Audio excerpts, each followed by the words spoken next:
नमस्कार, मी पंजाब डक. आज आहे 29 नोव्हेंबर 2025. तर राज्यातल्या सर्व शेतकऱ्याचे फोन येत होते की आता पाऊस येणार आहे का. राज्यातल्या सर्व शेतकऱ्याला सांगू इच्छितो की काय झालं, एक आंध्र प्रदेश, तामिळनाडू, कर्नाटक, केरळ ह्या पट्ट्यामध्ये एक चक्रीवादळ घोंघावतंय. तर त्याचं नाव आहे टिटवा. ते चक्रीवादळ काय होणार आहे, इकडं छत्तीसगडकडे जाणार आहे. ते छत्तीसगडकडे जात असल्यामुळं महाराष्ट्रामध्ये फक्त ढगाळ वातावरण राहणार आहे, पाऊस काय येणार नाही. म्हणून सर्वप्रथम महाराष्ट्रातल्या शेतकऱ्यांनी हा अंदाज घ्यायचा. मग पाऊस कोणत्या राज्यात पडणार आहे? एक तामिळनाडू राज्यात पडणार आहे, त्याच्यानंतर आंध्र प्रदेशमध्ये पडणार आहे, तेलंगणामध्ये पडणार आहे, कर्नाटकमध्ये पडणार आहे, केरळमध्ये पडणार आहे आणि छत्तीसगडकडे इकडे पडणार आहे. म्हणून हा अंदाज लागला. पण महाराष्ट्रात मात्र त्याचा काही फारसा परिणाम जाणवणार नाही. महाराष्ट्रात मग काय परिणाम जाणवणार, तर महाराष्ट्रामध्ये तुम्हाला सांगू इच्छितो की महाराष्ट्रामध्ये फक्त ढगाळ वातावरण राहणार आहे. म्हणजे उद्याच्याला 30 नोव्हेंबर, 1 डिसेंबर, 2 डिसेंबर 2025 ह्या 3 दिवसामध्ये चांगलं असं ढगाळ वातावरण राहणार आहे. असं वाटेल की मराठवाड्यातल्या लोकांना आता आभाळ आलं आणि पाऊसच येतोय का, पण काही चिंता करू नका, पाऊस काय येणार नाही. द्राक्ष बागायतदारांना एक सांगू इच्छितो की की सध्या काही पावसाचं वातावरण नाही, फक्त ढगाळ वातावरण राहणार आहे.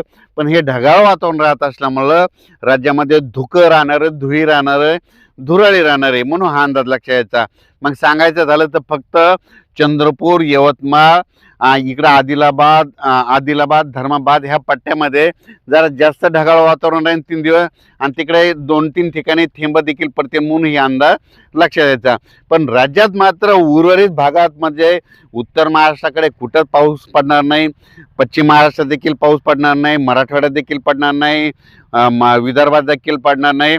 फक्त पूर्व विदर्भातले चंद्रपूर, नागपूर त्या जिल्ह्यामध्ये काय होणार आहे, थोडेफार थेंब असे पडलेले दिसतील. म्हणून हे लक्षात येतं.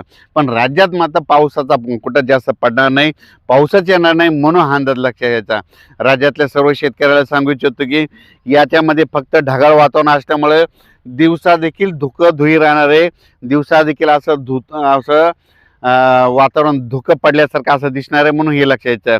उत्तरेकडून वारं सुरू होत असल्यामुळं परत राज्यामध्ये काय होणार आहे, परत थंडीला सुरुवात होणार आहे. म्हणून हा अंदाज लक्षात द्यायचा. मागं जसा पडला तेवढा काही मोठा पाऊस पडणार नाही. सांगली, सातारा, सोलापूर, कोल्हापूर, त्याच्यानंतर पश्चिम महाराष्ट्रातल्या द्राक्ष शेतकऱ्याला सांगू इच्छितो की पाऊस काय येणार नाही, त्याच्यामुळे काही चिंता करायची गरज नाही. फक्त ढगाळ वातावरण राहणार आहे, त्याच्यामुळे धुकं राहणार आहे. म्हणून हे अंदाज लक्षात घ्यायचा. डाळिंब शेतकऱ्याने अंदाज लक्षात घ्यायचा, वेलवर्गीय पिकावाल्याने अंदाज लक्षात घ्यायचा. आणि ज्यांच्याकडे हरभरा असेल तर माझी सर्व शेतकऱ्याला विनंती आहे, तुम्ही पेरला असून पेरल्यापासून 15-20 दिवस असेल तर तुम्ही पाणी सुरू करा.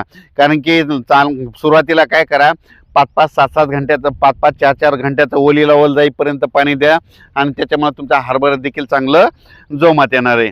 त्याच्यानंतर ऊस कारखानदार, जे ऊस तोड कामगारासाठी आनंदाची बातमी, राज्यात पाऊस येणार नाही, फक्त ढगाळ वातावरण राहणार आहे. म्हणून घाबरायचं नाही. वीट उत्पादक लोकांसाठी आनंदाची बातमी, पाऊस काय येणार नाही, त्याच्यामुळे तुमचे धंदे सुरळीत चालणार आहे. म्हणून ही अंदाज लक्षात घ्यायचा. राज्यात सगळीकडेच मात्र म्हणजे कोरडंच वातावरण राहणार आहे. फक्त ढगाळ वातावरण मात्र खूप राहील. असं ढगाळ वातावरण राहील की वाटतं की आता पाऊस येणार का, अशी परिस्थिती राहणार आहे. म्हणून ही अंदाज सर्व शेतकऱ्यांनी लक्षात घ्यायचा. तर आज आहे 29 नोव्हेंबर 2025.